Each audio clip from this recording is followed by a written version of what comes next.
Let's continue here at the anchor desk. Dick Morris, who has advised presidents and has advised senators and has advised recovering members of Congress from time to time.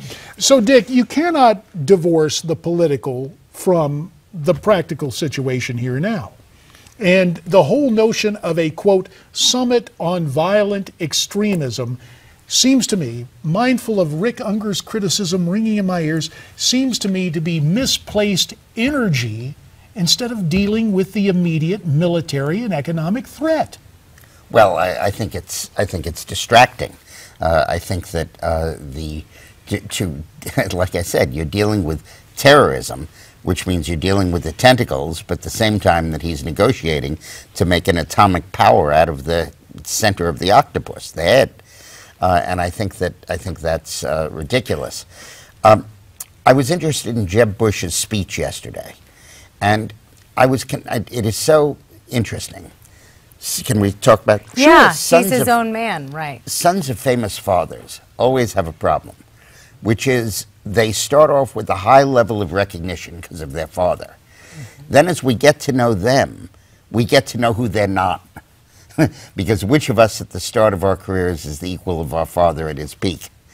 And that is a negative process. But with Jeb, it's twofold. One is he has to overcome being the son, and he also has to overcome being the brother.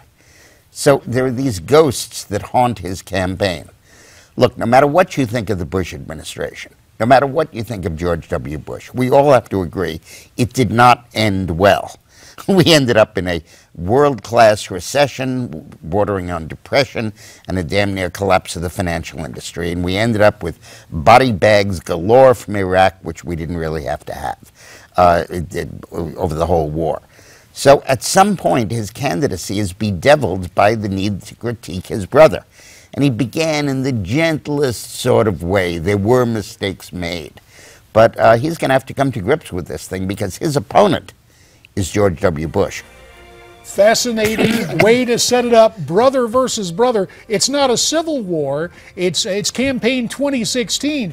Dick Morris is going to stay with us. We are going to come back from the break to talk about the advantages, the disadvantages, and the prospects for a likely candidate who was born Bush. Hopefully you're not bushed by the discussion. That and more ahead as America's Forum continues from Newsmax TV.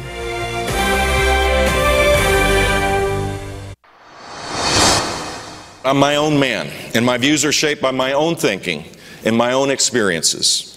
Each president learns from those who came before, their principles, their adjustments. One thing we know is this: every president inherits a changing world and changing circumstances.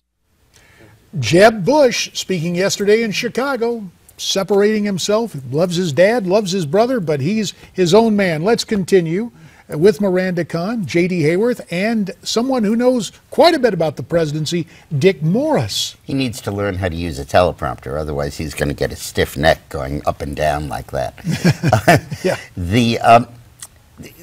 Like I said before the break, his opponent is a guy named George W. Bush, because that shadow lurks behind him every bit as much as Barack Obama is in fact Hillary's opponent.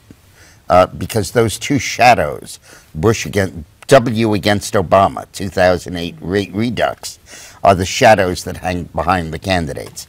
And they have to get free of them. And the problem is that he has to differ with his brother. He has to go out there and say, my brother's economic policies were wrong.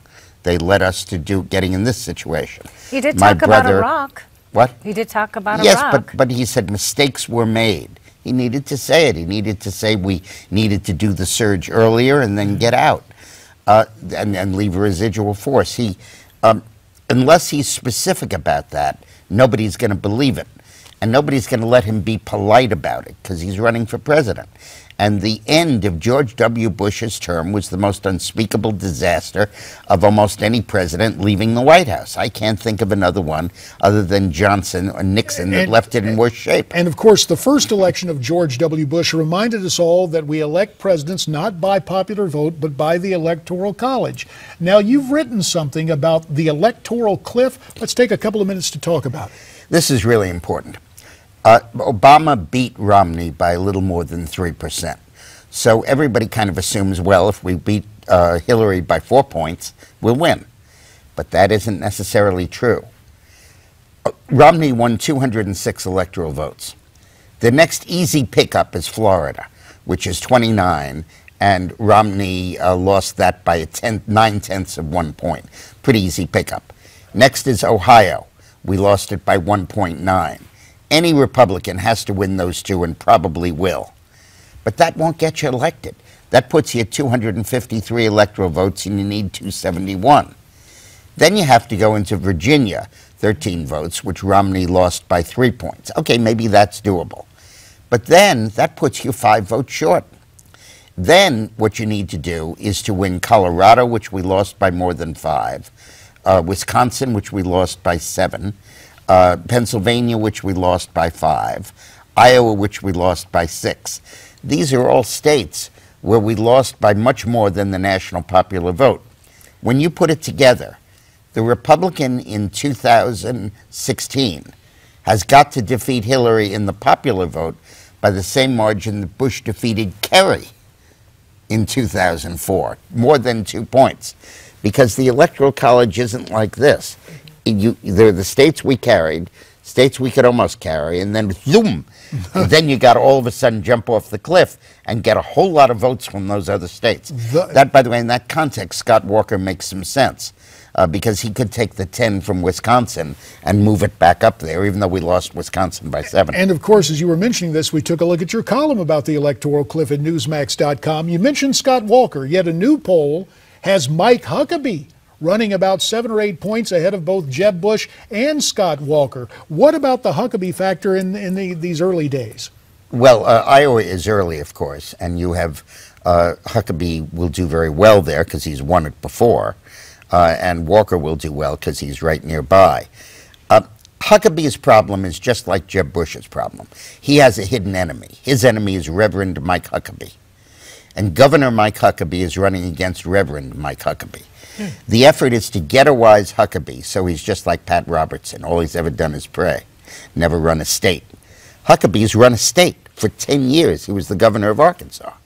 He has got to morph out of being the most Reverend Huckabee and get into secular issues about his record as governor and his agenda for the country. And that's his big challenge. But the challenge for that, of course, is with social conservatives, you want to lock them up for Iowa. And to wit, I understand that that Huckabee is back in Israel. 30 seconds, very briefly. Well, it's fascinating. Huckabee's in Israel at the same time that Obama's State Department issued a travel advisory against Israel. So he said, hey, I'm here and it's safe. So that kind of, we used to call that free media, may help Mike Huckabee. And just one note on my friend Miranda Kahn. Her husband loves her so much he hands her the poll from CNN this morning. He did, just so I could give it to you. And I'm grateful for that. And maybe you want to give somebody a copy of a certain book. You can get your copy of this bestseller from Dick Morris. It's entitled Power Grab, Obama's Dangerous Plan for a One-Party Nation. And one way to get it is to go to this website, powergrab411.com. When we come back, just what the doctor ordered. Maybe not, but we'll find out after this.